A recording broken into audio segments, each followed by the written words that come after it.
When I arrived at daycare, the same old mom friend spotted me and started with her sarcastic remarks as usual. "Oh, your husband's with you today? He must have a lot of free time on his hands." "I live in a different world than you low-income people. It's truly unpleasant to see people like you." That's when the principal came over with a pale face, but her harassment wouldn't stop, even with the principal's intervention. "Why is someone like her at this daycare? I want her to leave." My husband calmly took out his business card and greeted her respectfully. "My wife and daughter are always in your care." The woman hastily accepted the business card and fled the scene. "My name is Matilda. I live happily with my kind husband and 3-year-old daughter. I met my husband when I was a college student. We were both in the business department and had many overlapping classes, and we naturally became friends. I never understood how I became friends with him, as he was always cheerful and popular with everyone. I was plain looking and not good at speaking in public, so I never thought I'd be the type of person to get along with him. Whenever I said this, he would gently tell me, "You can have more confidence in yourself." His words helped me many times, and even a shy person like me made wonderful friends and enjoyed my college life. Gradually, he became a significant presence in my life. It probably started as admiration, but it slowly turned into affection. Unbelievably, he had feelings for me too. We began dating in our sophomore year and started living together 3 years into our working lives. From that time, I began to feel, I want to be with this person forever. So we rented a slightly larger, beautiful room when we moved in together. The time we spent discussing things like sunlight, kitchen positions, and furniture designs was also a lot of fun, and I still remember it occasionally. Later, we got married, and were blessed with a beloved daughter 2 years after. Our daughter is very active and good at communicating with other children, even at a young age. She can invite various children to play together. As I said earlier, I'm shy, so she probably takes after her father. Both my daughter and husband have beautiful smiles, and people naturally gather around them. My husband joined his father's company, and now he's taken over as CEO.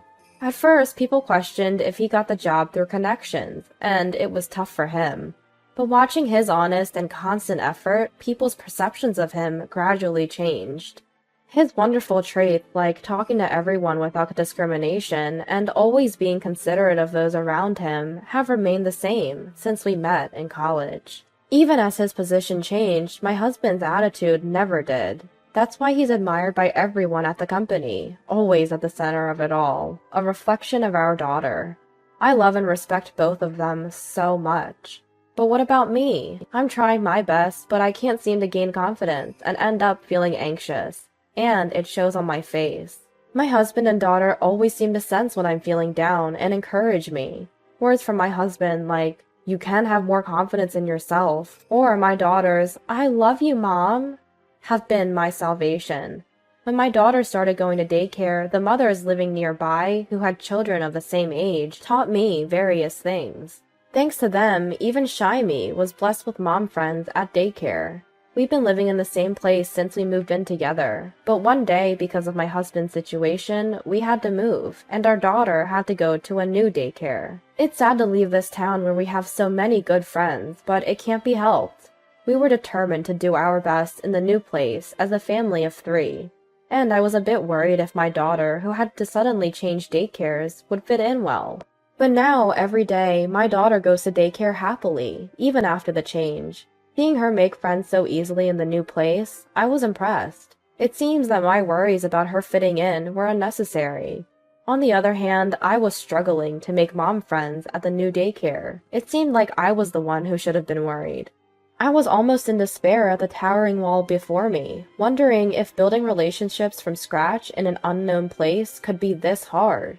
That's when Claire came to my rescue. Claire's daughter was the same age as mine, and they were in the same group.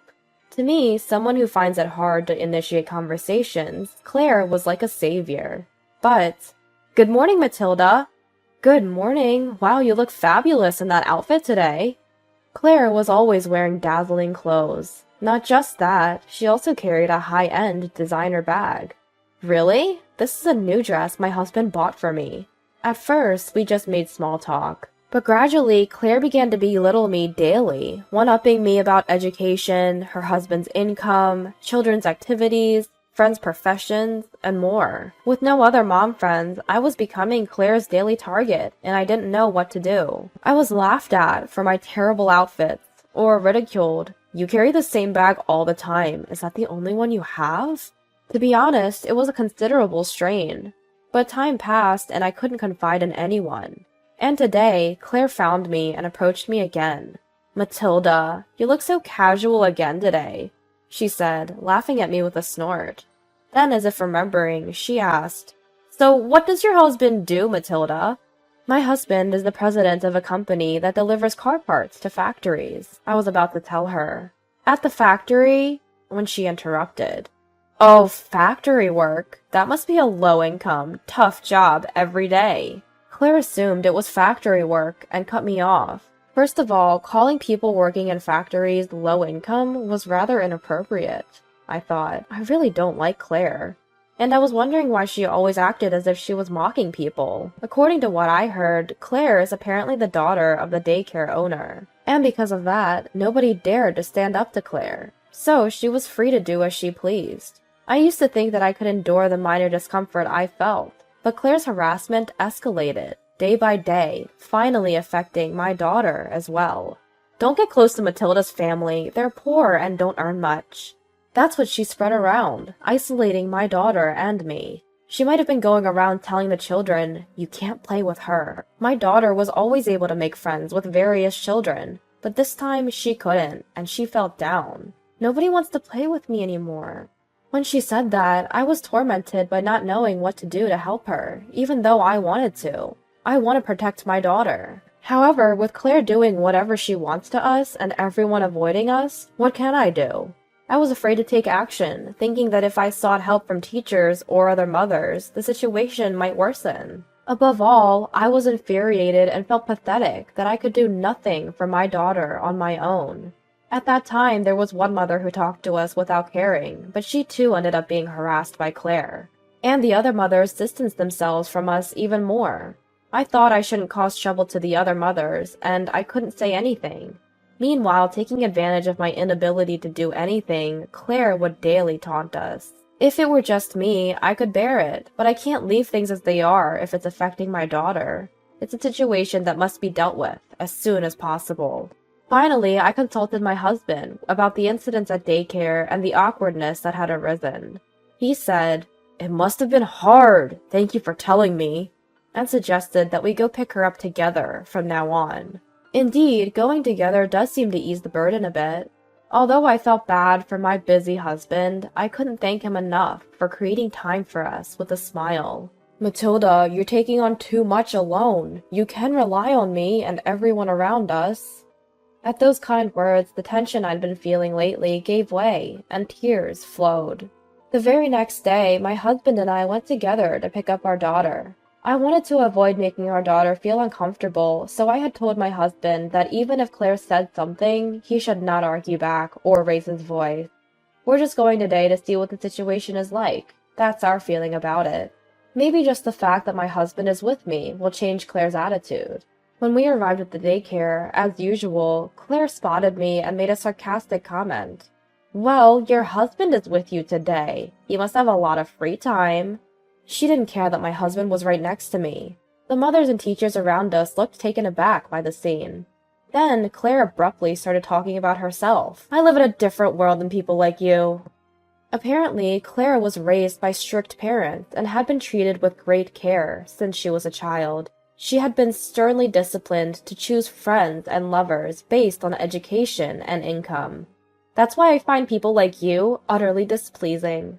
She should just leave us alone if that's the case. Just as I was thinking that, the principal, looking pale, came over, as if he had been called by someone. If Claire's mother is the owner, could the principal be a relative? "Claire, stop it." Even when the principal tried to calm her, Claire's harassment didn't stop. "Why do I have to be in the same daycare as these people? I want them out." Once again, she berated us, saying my clothes were shabby or that my husband's job was in low-skilled jobs, hurling insults one after another. It was at that moment when my husband could no longer endure it and was about to speak to Claire. "Matilda's husband is the president of that company." When the principal announced that, Claire's face froze.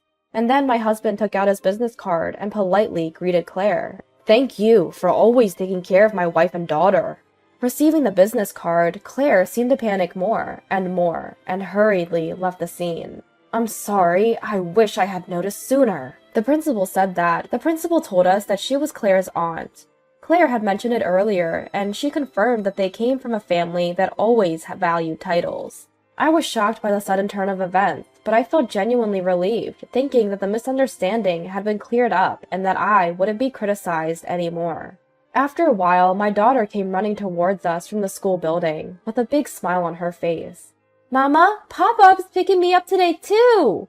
She said that and jumped into our arms. Our daughter seemed very happy that both of us had come to pick her up. Seeing her smile, I thought that I wanted her to always be smiling. I wonder if we can get along well with everyone from now on. I wish I had talked to my husband sooner, I think now. And then the three of us held hands and went home. She used to tell me what happened at daycare on the way home, but she hasn't talked much about it lately.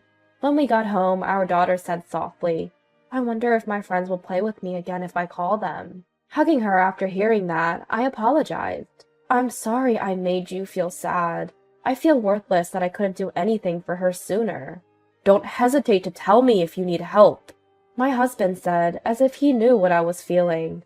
I thought about how much I was being supported by the two of them, and I cried. Since then, Claire hasn't been as assertive as before, and we've been living a peaceful daily life. Since that day, Claire seems to have been looked at coldly by those around her, and she appears uncomfortable. "Matilda, good morning." "Good morning." Since the harassment stopped, more mothers have been talking to me, and now I have made a lot of mom friends. I have been longing for these days, but I still want to get along with everyone. I mustered up the courage to talk to Claire. "Claire, good morning." At this, Claire's eyes widened in surprise for a moment before she replied in a small voice, "Good morning." There was a reason I wanted to talk to her this way. I heard from the teacher that my daughter and Claire's daughter often play together. Indeed, when my daughter comes home, she often tells me about playing and talking with her. And just the other day, she was invited to play at her house. "I've heard that your daughter has been kind to mine. Thank you." Saying this, Claire looked down a little. "May we come to your house to play sometime?" I asked hesitantly, wondering if we might be refused. Then Claire slowly raised her face and said, "My daughter invited you, so we are looking forward to it." And she smiled a little. "I'm sorry for all the terrible things I've said before." I was very happy that Claire apologized and gladly accepted my daughter's invitation to play. With the help of our daughters, I was able to resolve the hard feelings with Claire. Since coming to the new daycare, I had been constantly troubled, but now my daughter and I are enjoying ourselves. Since that day, my husband has been picking up our daughter every day, except when he really can't. And she is delighted with that. On the way home, our daughter cheerfully tells us about her day, and we walk slowly while discussing things like, "What would you like for dinner tonight?" I want these days to continue forever. Thinking this, the three of us walk home, happily holding hands.